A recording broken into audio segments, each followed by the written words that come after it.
The morning I buried my father-in-law, I wore black gloves so no one would see my hands shaking.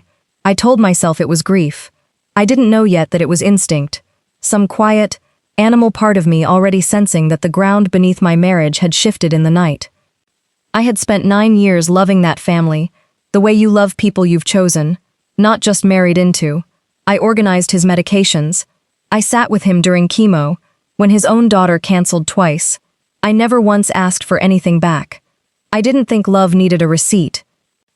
But grief, I learned, makes people hunt for someone to blame, and my sister-in-law had already decided who that someone was. She waited until the casket was lowered, until the whole family stood shoulder to shoulder in their good coats, tissues pressed to reddened eyes. Then she turned, pointed one manicured finger at my chest, and said the words loud enough for the caterers to hear. That I had taken money, that I didn't belong there, that I had only ever married into a name I had no right to grieve. I looked at my husband. I waited for him to say something. Anything. He looked at the ground instead. Nobody defended me. Not one voice. I drove home alone that afternoon, replaying 9 years in silence, wondering how I had missed the moment I became disposable. 3 hours later, in an empty parking lot, the family lawyer caught my arm before I could unlock my car door. His face was pale, his voice low, urgent. "You need to see this first," he said. I had no idea that 6 words were about to change everything. My name is Elena Marsh, and for 9 years I believed silence was a kind of strength. I met Richard when I was 26, waiting tables to pay for night classes in accounting. He was quiet, careful with his words, the kind of man who noticed when you were tired before you said so yourself. His father, Walter, took to me almost instantly, called me the daughter who finally has sense, at every holiday dinner, usually within earshot of his actual daughter, Priya. I should have understood then what that comment would cost me. Priya smiled when she heard it. She always smiled. It was the kind of smile that never once reached the rest of her face, the kind you learn to read the way you read weather before a storm. Nothing dramatic, just a pressure change in the room. I told myself it didn't matter. I wasn't competing with her. I had never wanted Walter's approval as a prize. I simply gave him my time because he was kind to me when very few people had been. When his heart began to fail 3 years ago, I was the one who drove him to appointments. Priya lived 4 hours away and visited on holidays, always with a story about how busy her consulting firm kept her, always leaving before the dishes were done. I didn't resent it, not really. I told myself families divide labor in ways that make sense to no one but themselves. What I didn't know, what I couldn't have known, was that Walter had started keeping records. Small notebooks, bank statements highlighted in yellow, a folder in his desk drawer labeled simply EM, which I assumed for years was some old business file, because who names a folder after their daughter-in-law's initials? I found out at the funeral exactly how wrong that assumption was. It started small. Priya arrived late, her makeup too precise for someone who claimed she'd been crying in the car. She hugged Richard first, then me. A stiff, brief contact, like touching something she wasn't sure was clean. I noticed, and said nothing. I had learned, over 9 years, that noticing and confronting were 2 very different things, and only one of them kept the peace. The service was simple, the way Walter would have wanted it. I sat between Richard and his mother, holding a program with Walter's photograph on the front. The 2 of us at a barbecue 2 summers ago, both laughing at something I could no longer remember. It was at the reception, in the church hall with its folding chairs and its too strong coffee, that Priya found her moment. She waited until people had gathered near the dessert table, until there were enough witnesses to make the accusation land. Then she set down her cup, walked toward me with a slow, deliberate stride, and said my name the way you'd say the name of someone you were about to expose. Elena, a pause, long enough to draw eyes. I think it's time everyone knew where Dad's money actually went. The room quieted the way rooms do, right before something breaks. She said I had access to his accounts. She said there were withdrawals no one could explain. She said I had spent 9 years playing the devoted daughter-in-law while quietly bleeding an old man dry, and that I had no right, none, to stand in this hall and grieve a man I had only married into. I felt my face go hot, then strangely cold. I opened my mouth to answer and found I had nothing prepared, because I had done nothing to prepare for. I had never touched a cent of Walter's money that wasn't already accounted for in receipts I could have produced in my sleep. I looked at Richard. He looked at his shoes. 9 years of marriage, and in the moment I needed a single sentence from him, he gave me nothing. Not a denial, not a defense, not even a hand on my back. The silence stretched long enough that Priya's smile came back, small and satisfied, like she'd been waiting years for exactly this moment to arrive. I gathered my coat. I did not cry, though my hands, hidden in those black gloves, had not stopped trembling since the eulogy. I walked out of that hall with every eye in the room following me, and I did not look back once. I had almost reached my car when the family lawyer, Mr. Halloway, stepped out from beside the hedge, breathless, like he'd been waiting for the right moment to catch me alone. "Elena," he said, glancing back toward the hall, "you need to see this first." Mr. Halloway had been Walter's attorney for over 20 years, a soft-spoken man with reading glasses perpetually pushed up into gray hair, the kind of person who chose his words the way other men chose their ties, carefully, and only after considering how they'd be seen. I had never once heard urgency in his voice. I heard it now. "Before you drive anywhere," he said, "before you go home and let this sit in you overnight, I need you to come to my office, tonight, if you can." I almost told him no. I almost told him I wanted to go home, take off the black dress that suddenly felt like a costume for a role I hadn't agreed to play, and sit in the quiet until I could remember how to breathe normally again. But something in the way he kept glancing over his shoulder toward the church hall told me this wasn't a request I should decline. I followed his car across town in silence, my knuckles pale on the steering wheel, the radio off, my mind replaying Priya's voice over and over. "I think it's time everyone knew where Dad's money actually went."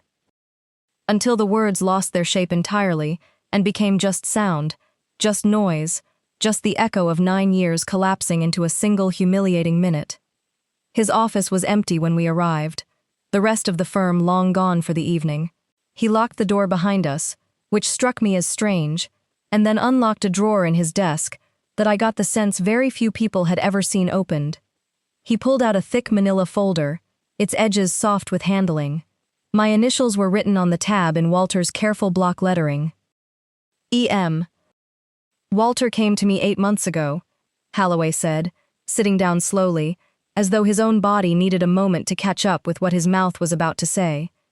"He wanted to change some things, quietly. He asked me not to tell Richard, not to tell Priya, not to tell anyone until after he was gone." My mouth had gone dry. "Change what things?" He opened the folder instead of answering directly. Inside were bank statements. Yes, the same withdrawals Priya had gestured at so dramatically in the church hall. But stapled beside each one was a receipt, a note, a record in Walter's own handwriting. Medical copays I'd covered when his insurance lagged, a hospital parking pass I'd bought so he wouldn't have to walk the long way from the garage, a home health aid I'd quietly paid for 3 months when Richard said the budget was too tight and Priya never answered her phone. "He tracked it," I said, my voice barely above a whisper. "He tracked everything I ever spent on him."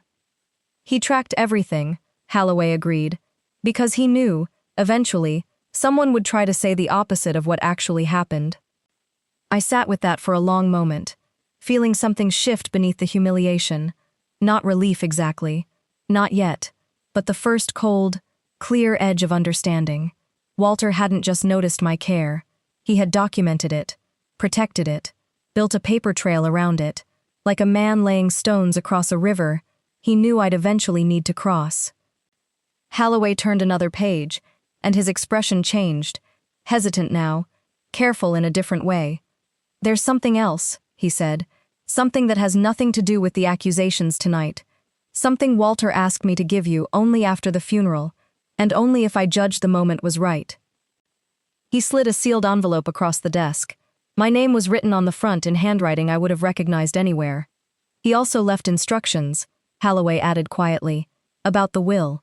Instructions that I don't think Priya, or Richard, have any idea exist. My fingers hovered over the envelope, not yet touching it, my heart suddenly louder than the silence in the room. "Elena," Halloway said, And for the first time that night, something like sympathy entered his voice. "I think you should sit down before you open this." I didn't sit down. I couldn't. My body had gone past the point where sitting felt like anything but surrender, and some stubborn part of me needed to stay upright for whatever came next. I broke the seal with hands that had finally, mercifully, stopped shaking, and unfolded 3 pages of Walter's handwriting, slower than I remembered it, the letters more effortful near the end, as if he'd written this across several sittings when his strength allowed. "Elena, if you're reading this, I'm gone, and I imagine by now Priya has said something I would be ashamed to have heard. I'm sorry I'm not there to stop it. I want you to know I saw everything. I saw all of it. The years, the quiet sacrifices you never once mentioned to me, let alone asked to be repaid for. I want you to know that a man notices, even when he doesn't say so at the time." I had to stop reading for a moment. Holloway busied himself with a stack of unrelated papers, giving me the mercy of pretending not to watch me read. "I also want you to know something you don't yet know about your husband." My stomach dropped. "Richard came to me 11 months ago asking to borrow against my estate. He didn't ask for help. He asked for a loan he had no intention of discussing with you, to cover losses from an investment he made without telling you, using money from an account I believe you both share. I told him no.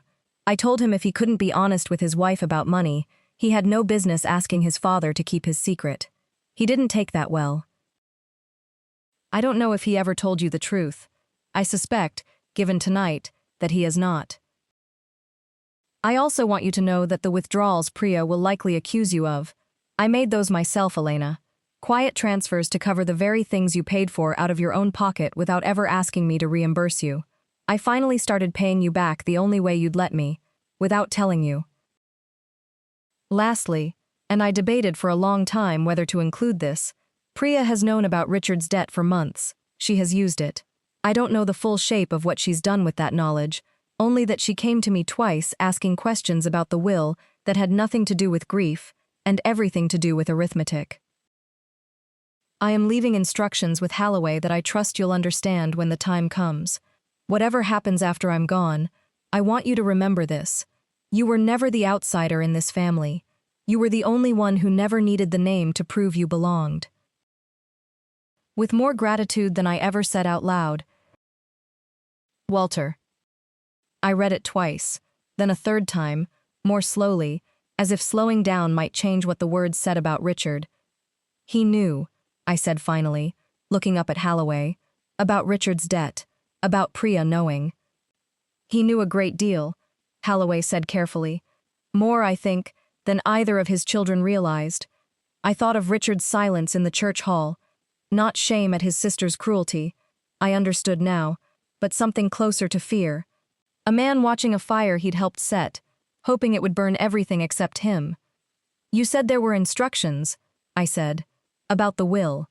Holloway nodded slowly, reaching for a second, thinner folder I hadn't noticed until now. There are. And Elena, I don't think you fully understand yet what your father-in-law actually left behind, or who he left it to. He opened the folder, turned it toward me, and pointed to a single line near the top of the first page. I read it once. I didn't understand it.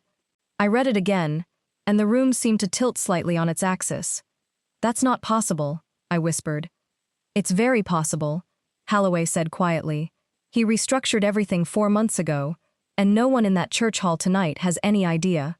The line read, Primary beneficiary and controlling trustee of the Marsh Family Trust, Elena Marsh. Not Richard, not Priya, me. He restructured the estate into a trust, Holloway explained, watching my face carefully, the way you'd watch someone absorbing news that could go several different directions at once. Everything, the house, the investment accounts, even his share of the family hardware business, is held inside it now. As trustee, you have full discretion over distributions. Richard and Priya are beneficiaries, but only under terms you control, and only if certain conditions are met. Conditions? I repeated. He specified them himself. Holloway turned another page. Financial transparency. No further attempts to access trust assets without your approval. And, he paused, choosing the next words with visible care, No further attempts to publicly discredit you. His language, not mine. I let out something between a laugh and a breath I'd been holding for hours. Walter had known. Not just about the money, not just about Richard's debt. He had known, somehow, that this exact humiliation was coming, and he had built a structure that made Priya's outburst not just cruel, but strategically foolish. "Does Richard know?" I asked. "Not yet. I was instructed to tell you first, privately, before the reading of the will next week." Holloway closed the folder gently. "Walter wanted you to have time to decide how you wanted to handle this. He didn't want you finding out in a room full of people who'd just watched you get humiliated." I thought about that church hall, the folding chairs, the too strong coffee, Priya's finger pointed at my chest, Richard's eyes fixed on his shoes.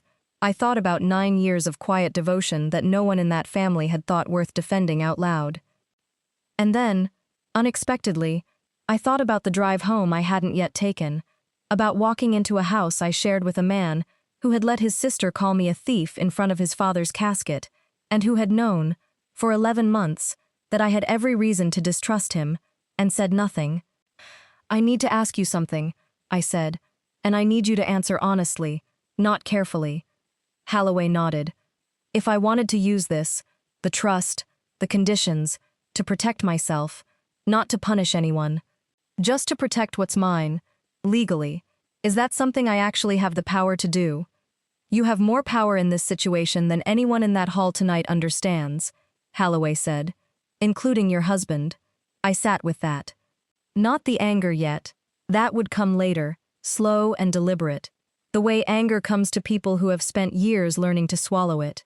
Right now there was only a strange, clean clarity, the kind you feel after a fever finally breaks. I thought of Walter's words. "You were never the outsider in this family. You were the only one who never needed the name to prove you belonged." I folded the letter carefully and slid it into my bag, along with the folder marked EM, and stood. "I'm not doing anything tonight," I told Holloway. "I want to go home. I want to see what Richard says when there's no audience to perform for." Holloway studied me for a moment, something like respect settling into his expression. "And the reading next week?" "I'll be there," I said. "So will they. I think it's time this family understood exactly who they've spent 9 years underestimating." I drove home in silence again, but it was a different silence now, not the hollow, humiliated quiet of the church parking lot, but something sharper, something waiting. When I pulled into the driveway, the porch light was on, Richard's car was already there, and through the front window, I could see him on the phone, pacing, his voice rising in a way I had rarely heard in 9 years of marriage. I sat in the car a moment longer, and rolled the window down just enough to hear him say, clearly, desperately, "She can't find out about the loan. Not like this. Not yet." I sat in the driveway a moment longer than I needed to, letting the cold air through the cracked window settle the last of the heat in my chest into something colder, steadier. Then I walked inside, hung my coat by the door the way I had 1,000 times before, and let him hear me arrive. Richard ended the call so fast I heard the phone clatter against the counter. "Elena," he said my name like a question, like he wasn't sure which version of me had just walked through the door, the one who'd stood silent and humiliated in that church hall, or someone else entirely. "I've been trying to reach you. Are you okay?" "Who was on the phone?" "No one. It doesn't matter right now. Elena, about today. Priya was out of line. I should have said something." "Should have," I repeated. "Past tense. You had the chance, Richard. In front of everyone who mattered. You chose your shoes instead." He opened his mouth, closed it again. I watched him search for footing, and find none. "I know about the loan," I said quietly. "I know your father said no. I know you've been carrying 11 months of debt you never told me about, using money from an account with both our names on it. I know Priya's known for months, and I think I know exactly what she's been doing with that knowledge." The color drained from his face in a way that told me everything Holloway hadn't needed to spell out. "Elena, I can explain." "I'm not asking you to explain tonight," I said. "I'm telling you what I know, so that when we sit in that lawyer's office next week, you understand there's nothing left for you to manage or control about this story. I already have it." He sank onto the arm of the couch, and for the first time in 9 years, I watched my husband look genuinely afraid of me. Not of what I might do, I realized, but of what I already knew. The reading of the will, a week later, was unremarkable right up until the moment it wasn't. Priya arrived confident, dressed like a woman certain she was about to be handed vindication. Richard sat beside her, pale, silent, having spent the week rehearsing apologies I had no interest in hearing yet. Holloway read the terms of the trust aloud, plainly, without embellishment. I watched Priya's expression shift from confusion to disbelief to something closer to panic as she understood, sentence by sentence, that the money she'd humiliated me over was never hers to accuse me of taking, and that her own future access now depended entirely on my discretion. "This is absurd," she said, standing. "Dad wouldn't."